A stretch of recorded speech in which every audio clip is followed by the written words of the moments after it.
Yamuna Tiravandachari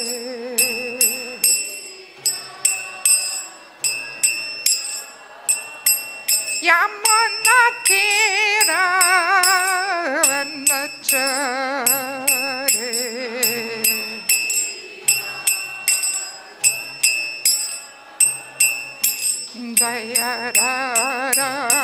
Jayaramadava Kandraviyare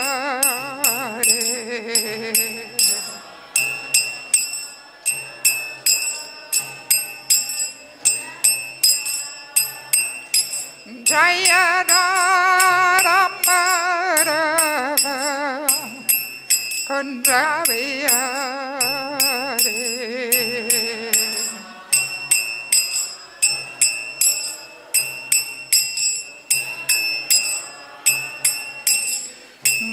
Gopichana Pallava Kevararare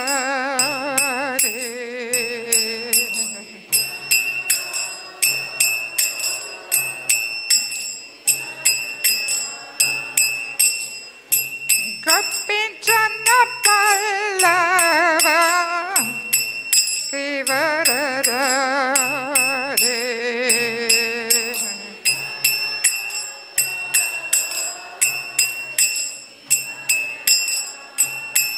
Yashodanandana Pachatanarandana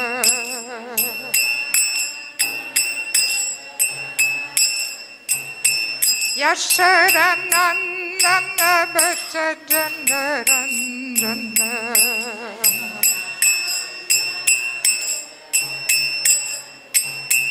Yamuna Tiravandachari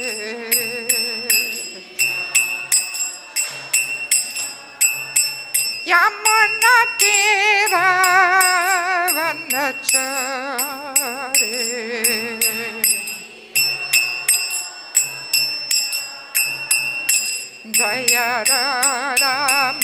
Jayaramadava Kandraviyare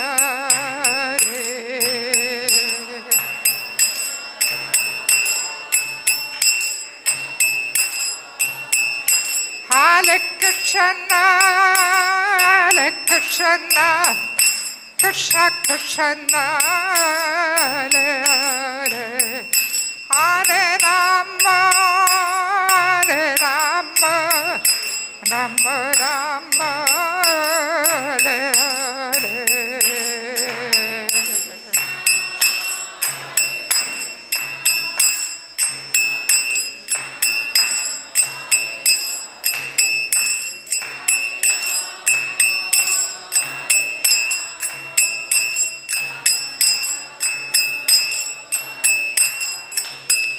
Hare Krishna, Hare Krishna, Krishna Krishna, Hare Hare, Hare Rama, Hare Rama, Rama Rama, Hare Hare.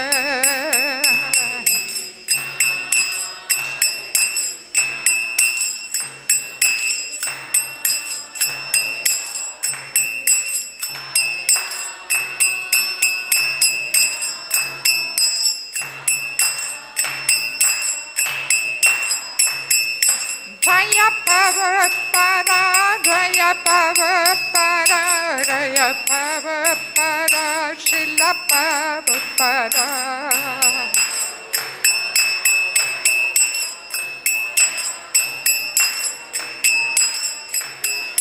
Nitya Haribo, Haribo, Haribo, Nitya Haribo.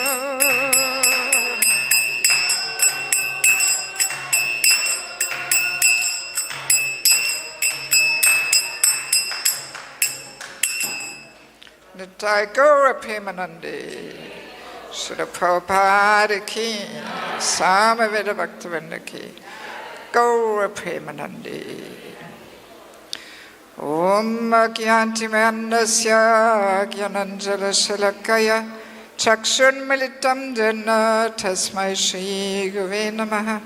Shri Chaitanya Manupistam Stapitam Yena Bhuttale Swayam Upakaramayam Dadati Svaparantikam Namam Vishnubhara Krishapista Bhuttale Srimate Bhaktivedanta Swami Nitti Namane Namaste Saraswati Deve Govani Pachayane Nivishesha Shunyavadi Pasatari Satarine Vanchakapa Trivasa Kripa Sunivevacha Patitanam Pavanebhyo Vaishnavebhyo Namo Namah Jai Shri Krishna Chaitanya Prabhu Nityananda Shri Advaita Gadadhara Srivasadi Go Bhaktavinda Hare Krishna Krishna Krishna Hare Hare Hare Rama Rama Rama Hare Hare.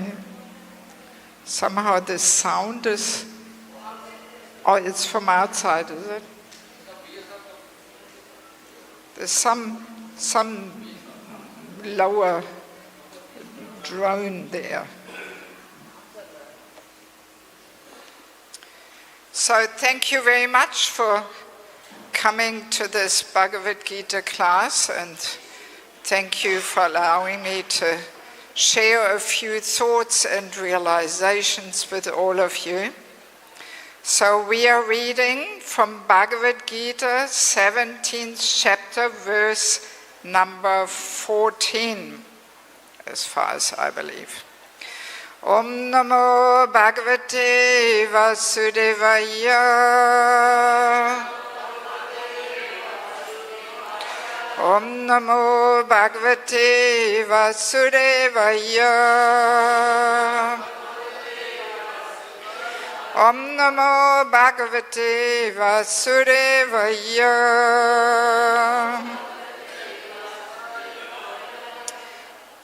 Deva-dvija-guru-prājña. Deva-dvija-guru-prājña. Pūjanam śaucam ārjavam. Pūjanam śaucam ārjavam. Brahmacaryam ahiṁsā. Brahmacaryam ahiṁsā.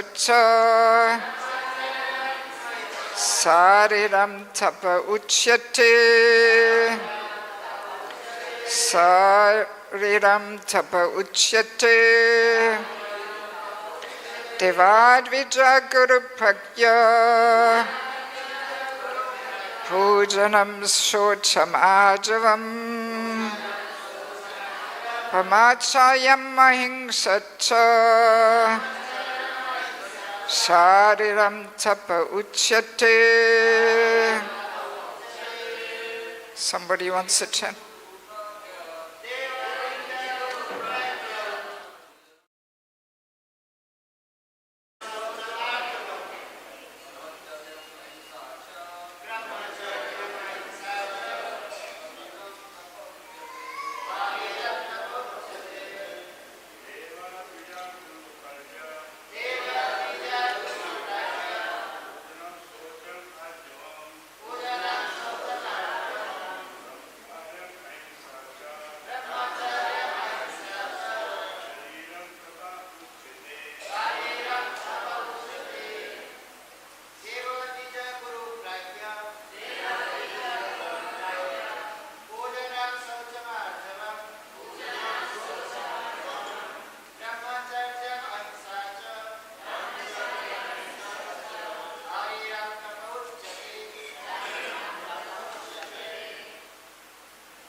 Ladies.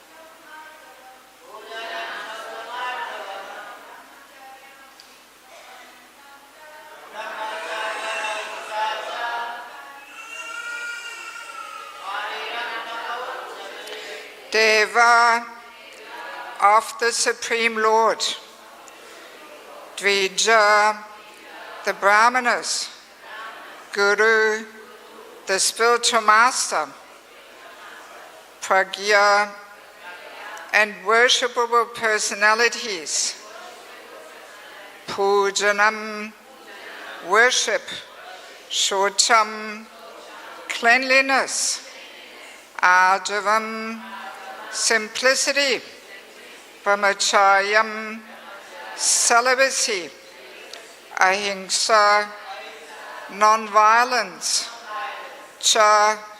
also śārīraṁ, pertaining to the body, tapa, austerity, ucyate, is said to be. Translation by Srila Purport. Austerity of the body consists in worship of the Supreme Lord, the brahmanas, the spiritual master, and superiors like the father and mother, and in cleanliness, simplicity,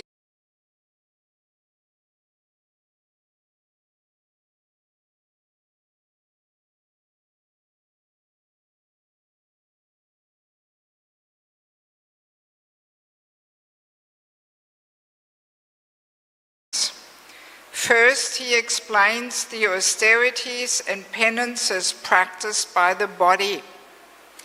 One should offer or learn to offer respect to God or to the demigods and the perfect qualified brahmanas and the spiritual master and superiors like father, mother, or any person who is conversant with Vedic knowledge. These should be given proper respect. One should practice cleansing oneself externally and internally, and he should learn to become simple in behavior. He should not do anything which is not sanctioned by the scriptural injunctions. He should not indulge in sex outside of married life, for sex is sanctioned in the scripture only in marriage, not otherwise. This is called celibacy.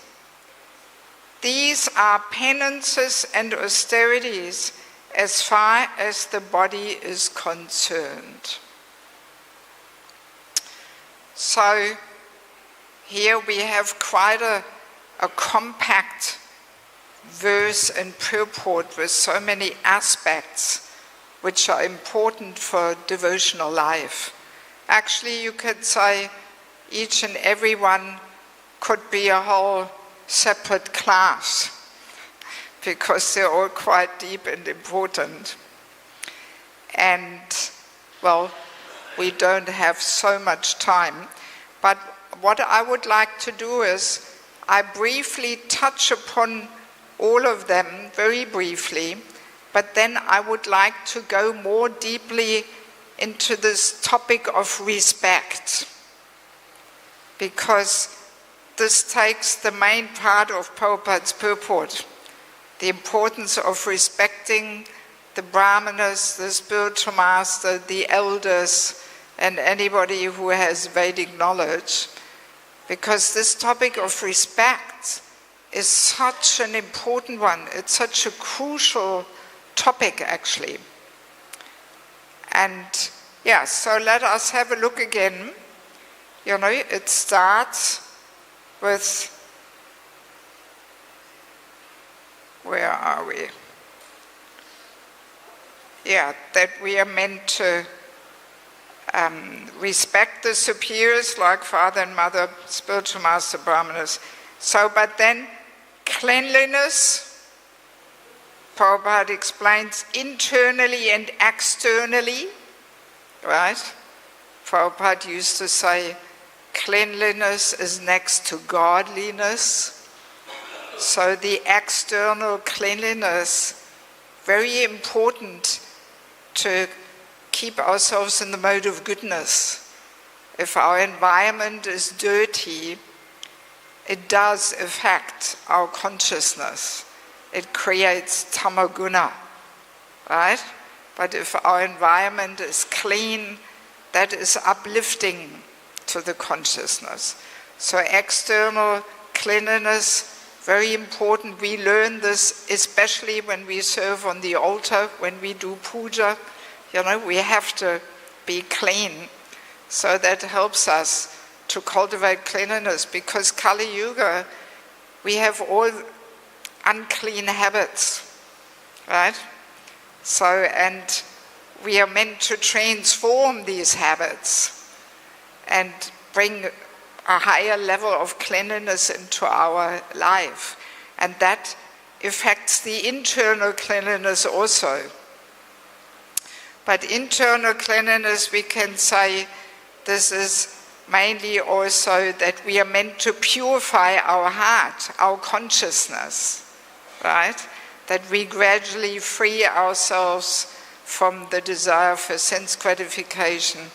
In the following verses, there will be one purport about the importance of giving up sense gratification.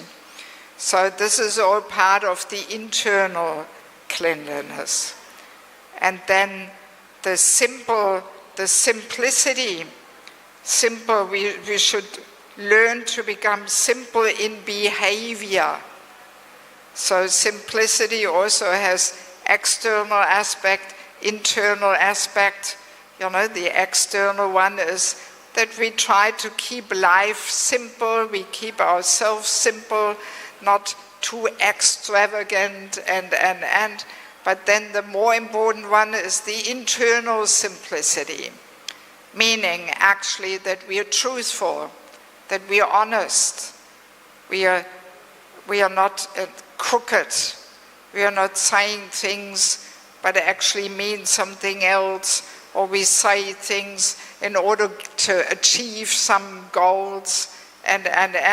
But simplicity means that we are straightforward and clear and open, and we communicate in a truthful and honest way and behave in a truthful and honest way. So we can understand simplicity to be like a subtle form of honesty, actually, right? But if we are dishonest and we say one thing, do another thing, then some crookedness comes in, and this is not simplicity. So then what's the next one? Act according to the scriptural injunctions. Well, yes, the Shastra is like the instruction manual to life, actually.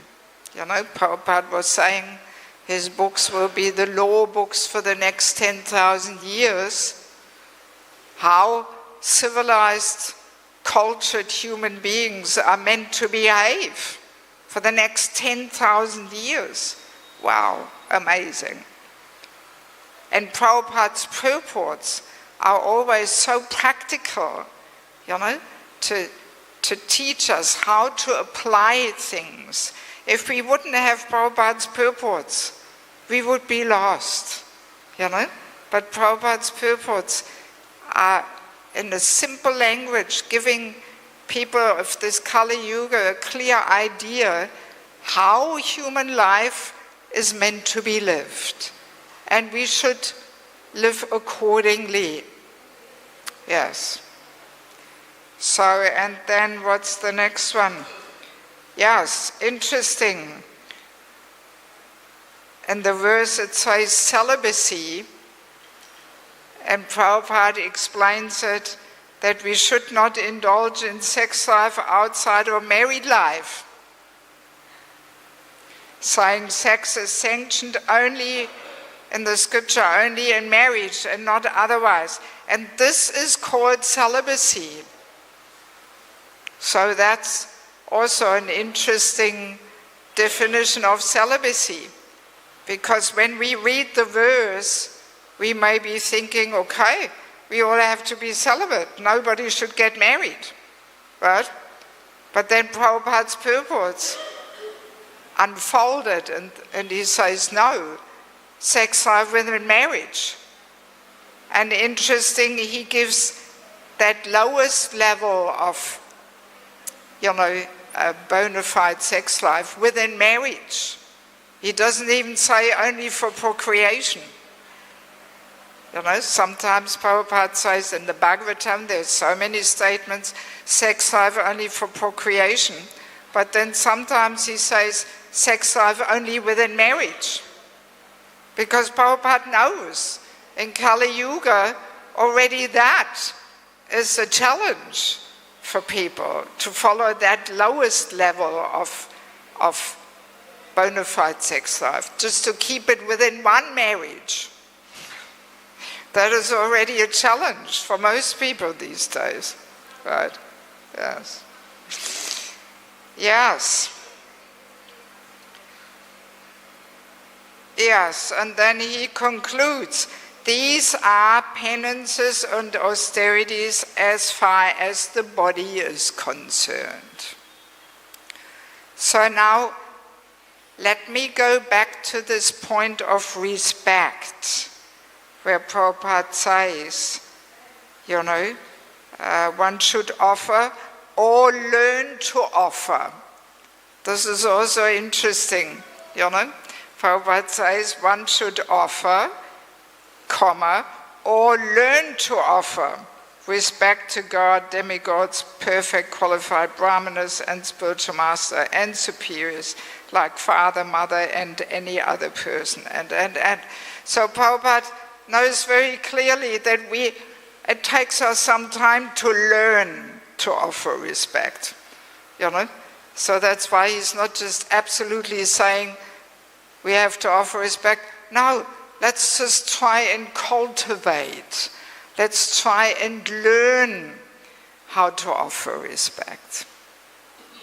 And this topic of respect is just such a crucial topic, because spiritual practice is based on a culture of respect.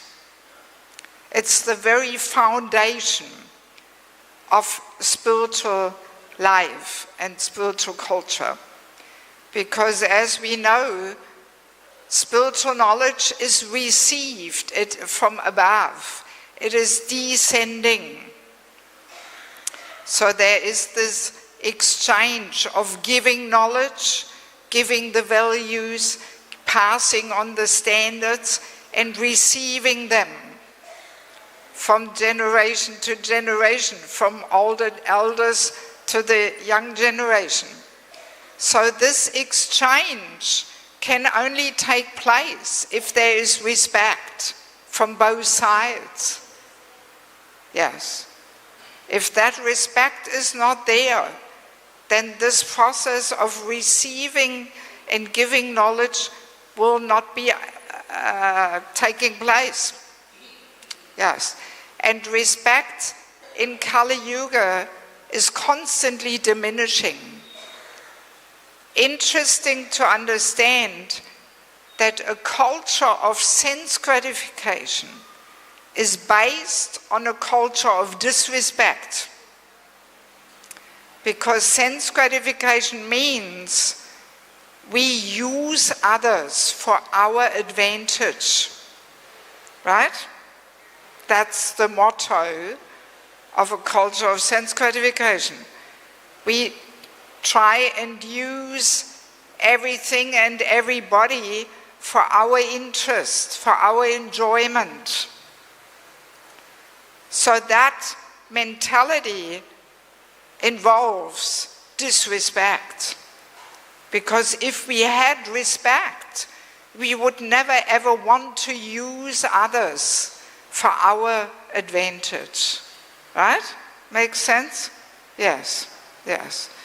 So, and material life is becoming more and more focused on sense gratification.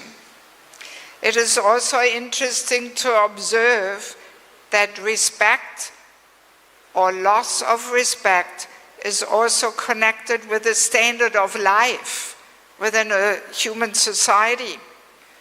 So you may know I'm traveling quite widely all around the world almost. I spend a lot of time in poor countries like Bangladesh. I'm preaching there for the last 20 years. And also Eastern Europe. Before the war started, I was spending a lot of time in Ukraine. So these countries, they all have a lower standard of life. People don't have so much money in the pocket to enjoy. And therefore you will find that people in general have more that respect still in their culture. But then when you go to countries where the standard of life is higher, that invites sense gratification to become the goal of life, and proportionally respect goes down. Right? Yes. I mean, in Europe, you can see it very clearly. Eastern Europe, standard of life is a little lower. Proportionally, people have a more respectful attitude within society. But then you go more west, Germany, or even more west, America, standard of life is so much higher. And proportionally, respect diminishes. Yes, yes. So you can very clearly observe this when you travel in all different parts of the world, you know. Yeah, so respect is connected to the standard of life. So, and now here in India, we also see the changes. I mean, I've been coming to India for the last 35 years or something, every year. So I have seen how things are changing in India, you know. Yeah. It's connected with the economic development, brings sense gratification as the goal in life, respect proportionally goes down. Yes. Often devotees tell me this, you know, that now even in India, the respect of the young generation towards the elders is already a little shaky, not how it was, you know. Yes. Yeah, so like that we can see how it is all connected. And this loss of respect within society, of course, also infiltrates our ISKCON society. And this is a big threat to Lord Chaitanya Sankirtan movement. Like Rupa Goswami gives us the 6 loving exchanges, right? Giving and accepting gifts, giving and accepting prasadam, and then guyam akyati prichyati, revealing one's mind in confidence and inquiring confidentially. So this loving exchange can only take place if there is respect from both sides, right? And Prabhupada in the purport to this verse says, a more experienced devotee explains, a less experienced devotee learns from him. That is the loving exchange. So this will only take place if the less experienced devotees have genuine respect towards those who are more experienced. As it says in the purport and also in the verse, you know, that we should show respect to God or the demigods, to the qualified brahmanas and the spiritual master and superiors, like father, mother, and so on. So what does it mean, showing proper respect? Proper respect means we inquire, we want to hear, right? That should be the result of respect, that we understand this person is more experienced. Let me learn from them. Let me inquire, humbly inquire. Pariprashnena sevaya. That's how we are meant to associate with a more experienced person. And also, not only inquiring, but also offering menial service. So these two aspects of offering humble service and inquiry, they actually enhance each other. The more we offer service, the more we feel inspired to inquire and hear from that person. And the more we hear from that person, the more we want to serve. So these two aspects enhance each other. Very important part of spiritual life. But again, they're based on respect, on deep respect. Sometimes our respect is rather external, formality, lip service, But deep within the heart, we think, I know better. I don't need to ask for guidance and advice. And now we have the modern days, things are different, and so we are not willing to hear and accept and ask for guidance. Externally we may say, oh yes, Hare Krishna Prabhu, Hare Krishna Mataji, but in the heart there's a lack of respect there, If there is deep, genuine respect, then we will want to accept guidance. And we will want to hear from this person and learn from this person. There's two words which block us the most from making progress. The two words are, I know. Very often when you talk to people, they say, I know. Well, okay, you know already everything, all right, you know. Then how can we learn from somebody if our attitude is, I know, or maybe even, I know better? So it is actually a sign of disrespect, deep down, yes. So this topic of respect is quite a deep and subtle topic.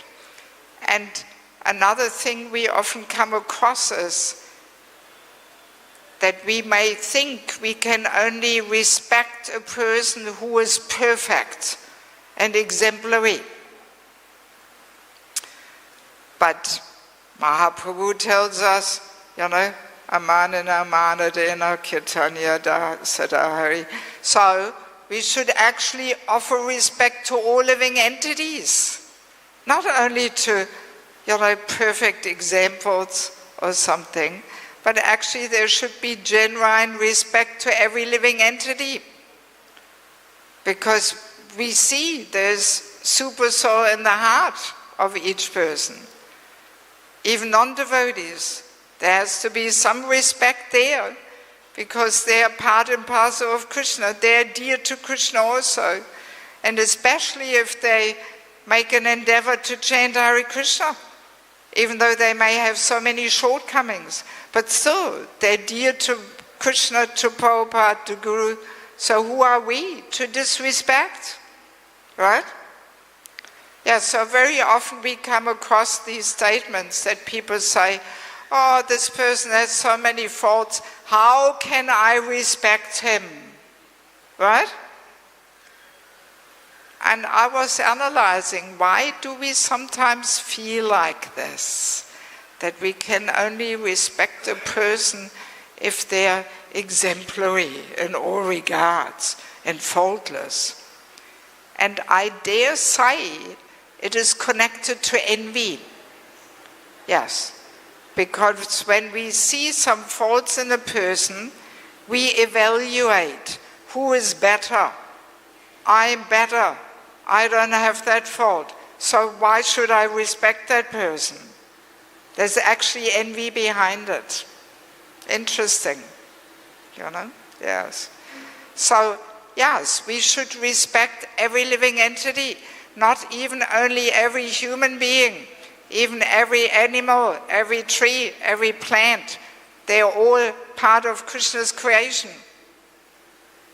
And I guess we can see this principle, how a culture of sense gratification is based on disrespect and exploitation, in a sense that, humanity has exploited nature, Mother Earth, so much that irreparable damages are made to this planet Earth just out of greed, just out of desire to enjoy. So much is ruined, right? So this is a very clear sign how exploitation and disrespect is there when sense gratification becomes the goal in life. Then we are willing to exploit everybody and everything for our purpose, for our interest, for our pleasure. Yes. Yeah, so, and of course, this disrespect is closely connected to lack of God consciousness. If there's God consciousness there in human society, then people have more respect also to the environment, to your next door neighbor, to other people, and. So it is based on God consciousness. If God consciousness is there, then we can see everything and everyone as part of the Lord's creation.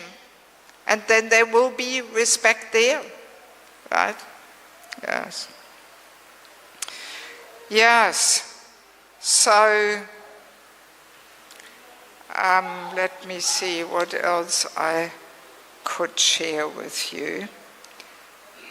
I mean, I have spent quite a few years in Bangladesh preaching there, and I have learned from the Bangladeshis a deeper level of respect. Yes. How they deal with each other, you know, especially for me as a person coming from the West, from Germany, I have learned so many things there, you know, like that the way you address people should be with Prabhu, with Mataji, not just saying the name, right? It is considered disrespectful if we just say the name without adding Prabhu or Mataji, you know? And even, well, we have all kinds of Vaishnava etiquette rules which are helping us to learn to respect. Yes. I mean, basic rules like when a senior person comes in the door, we are meant to stand up out of respect. Right? Here in India, Bangladesh, these things are still maintained. But in the Western world, nobody is doing that anymore, you know? I remember in my school days, when the teacher came in, we were all getting up to greet the teacher, right? Nobody's doing that anymore in Germany. No. You know, people greet their teacher with their feet on the school desk there, you know, like that. Nobody gets up, you know. Or that in Krishna consciousness, we pay obeisances, you know, vanchakapaduvisha, you know, all these things.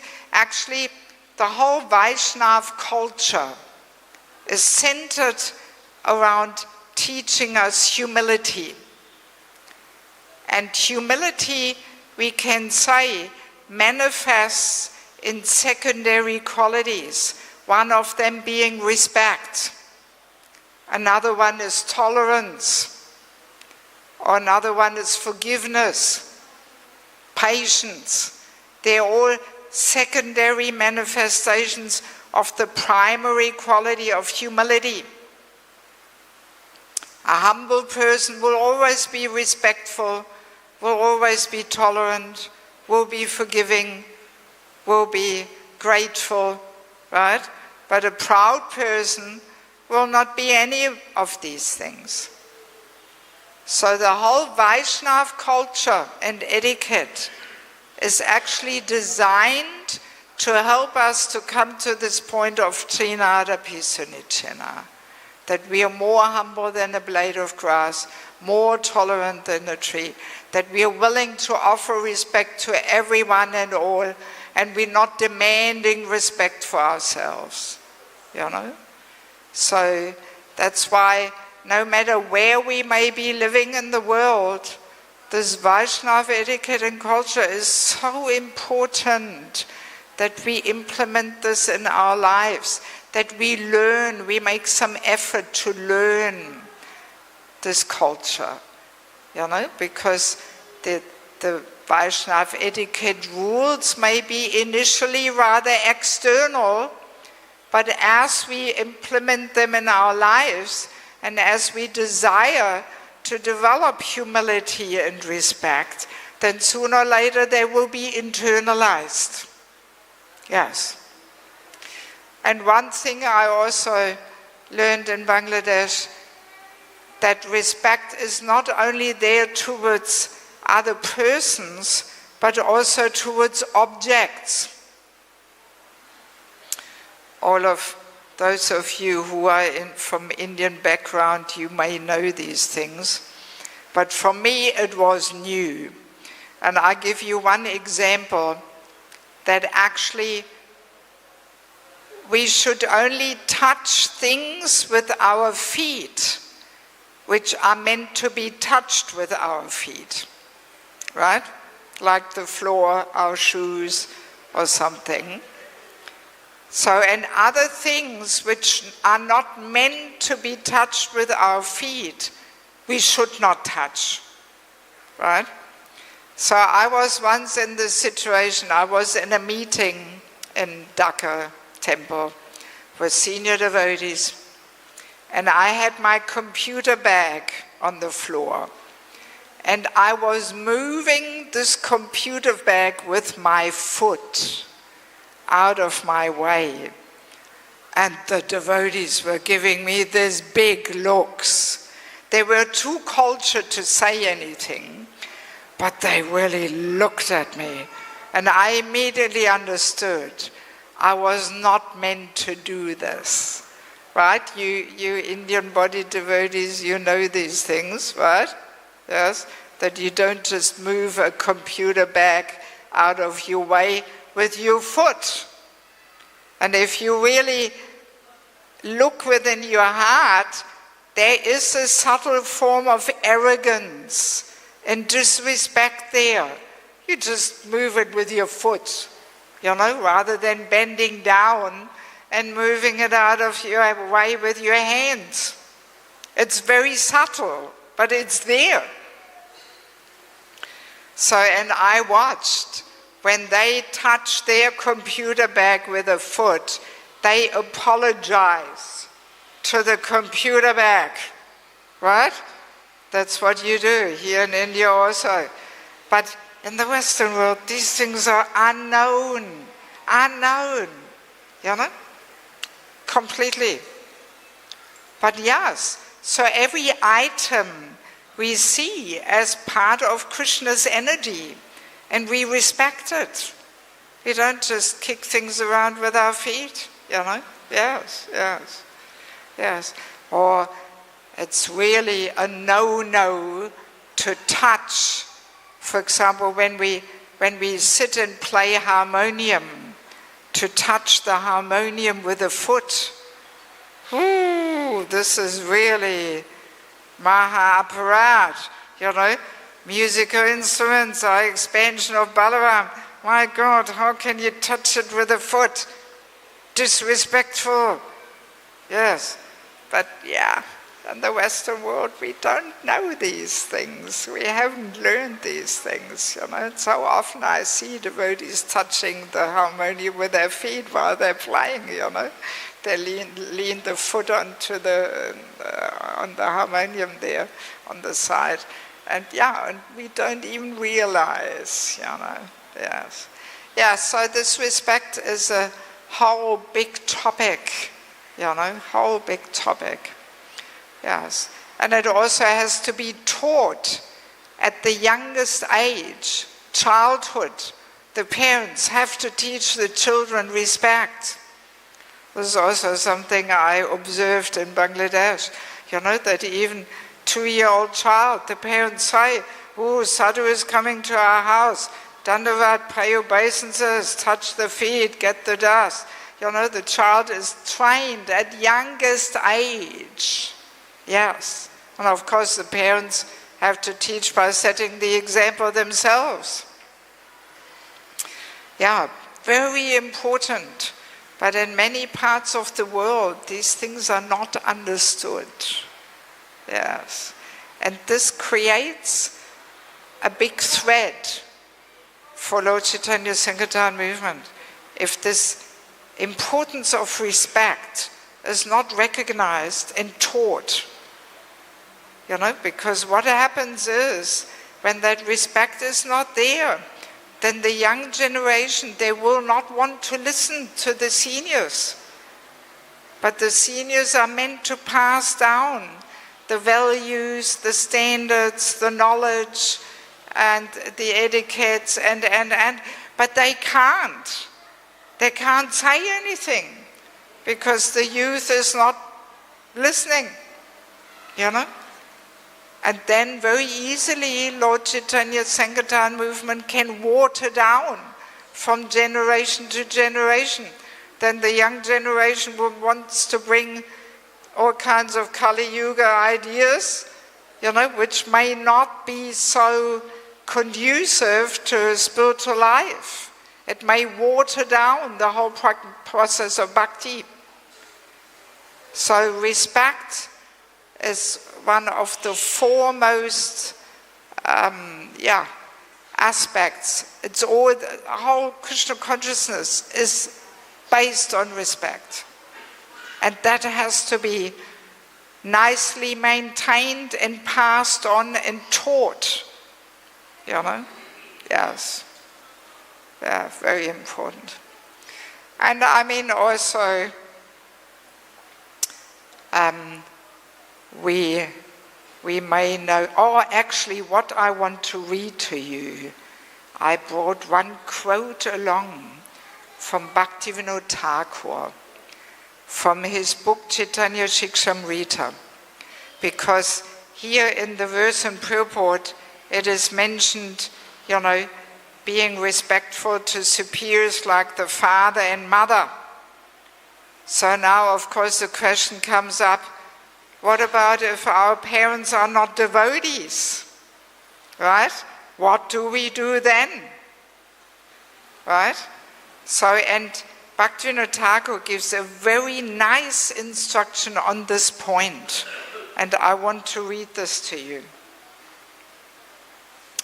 So he says, a person should serve those who have protected him as a helpless child.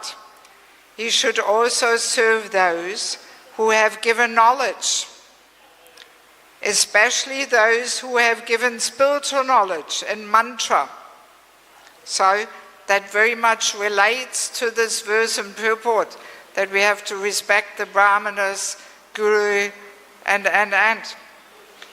Those, this is a funny one, those are considered superior who are bigger in body. We don't hear that so much, that criteria, that the size of the body determines who is superior.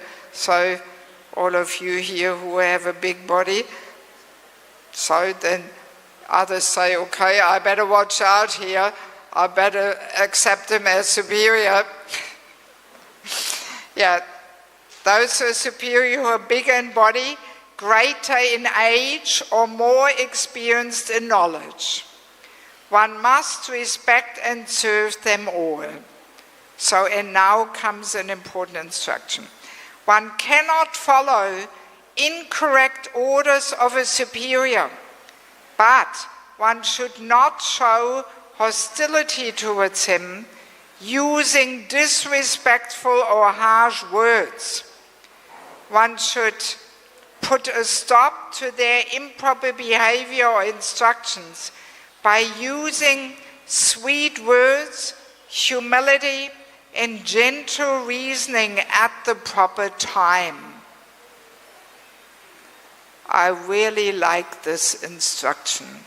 I find it excellent, very profound, So, if our superiors, let's say mother and father, give us incorrect instruction because they may not be devotees, we don't follow, because there we sometimes get mixed up, especially also here in India, because, this idea of respecting father and mother is a very strong part of the culture.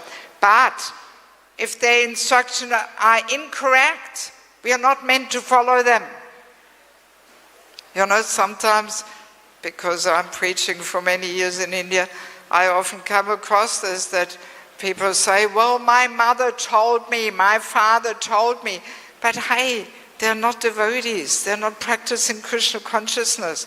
They may not even be vegetarian. So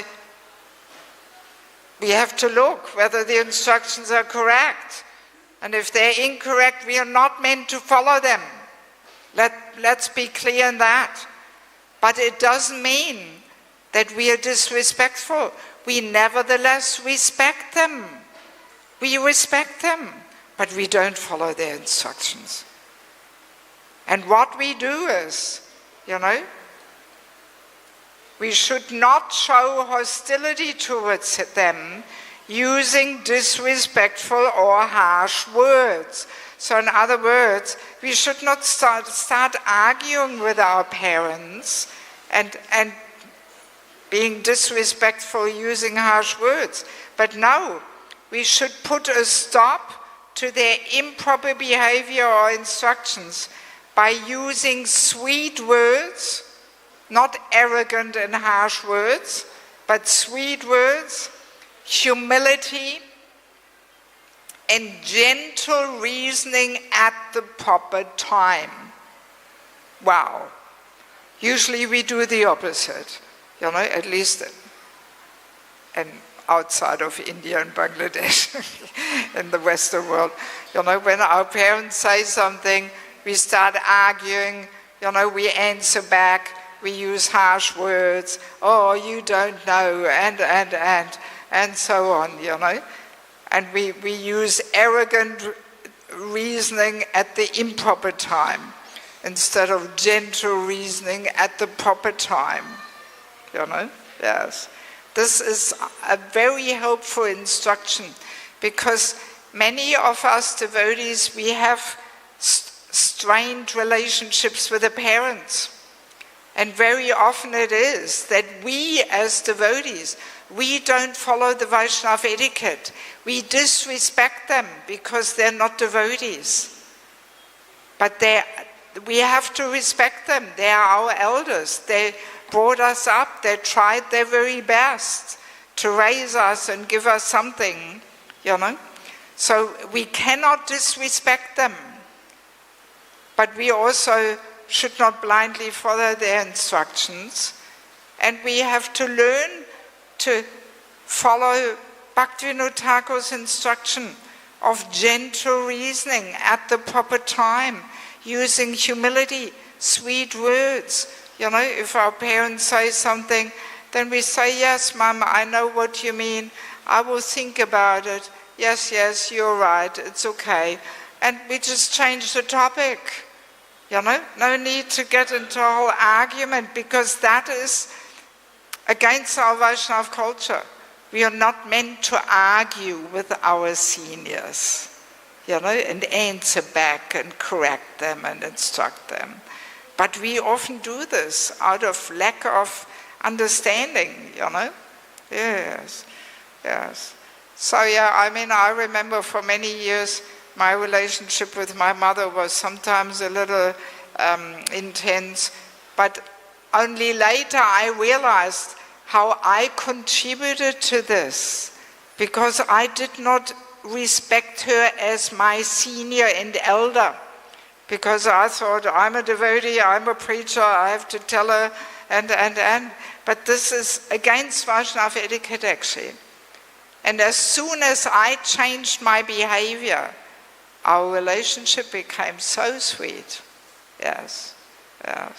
And I think this is happening in many devotees' lives, that out of lack of understanding, we don't behave nicely with our parents. And then, we cannot be surprised that they're not favorable to Krishna consciousness, Yes. Okay, let me see if there are any questions. Are there any points for discussion, since it is a practical topic? Okay, here from the ladies' side. You got a microphone? Yes, we'll start with you here. No, there's two ladies there. Okay. Yes. Yes? Hare Krishna. Speak loudly into the mic so we can hear you. I'm trying. Okay, good. So thank you for an amazing lecture. Thank you for the lecture. A little louder. Very important message and very instructive. My question is about the aspect of respect towards elders, particularly father or mother, if they are not devotees. I'll be quite honest when it comes to my father. What to do if you try to be humble and respectful, but on one hand there is this instruction that we should avoid spending time with non-devotees, right? And on the other hand, if you want to be respectful, you cannot, and truthful at the same time, right?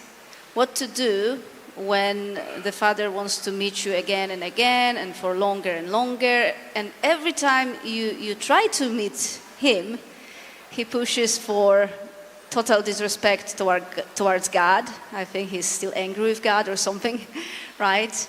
How to balance that? Because I'm trying to follow your instruction. It's very, very practical and useful, but it's been years now, and I come back to this issue of how do I deal with myself, not to let myself get angry or get, frustrated, and at the same time respect the father and let him just...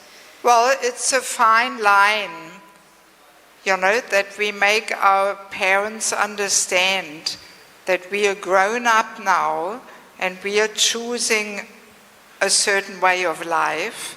It's our choice, and I mean, the parents, as a rule, their main fear is that they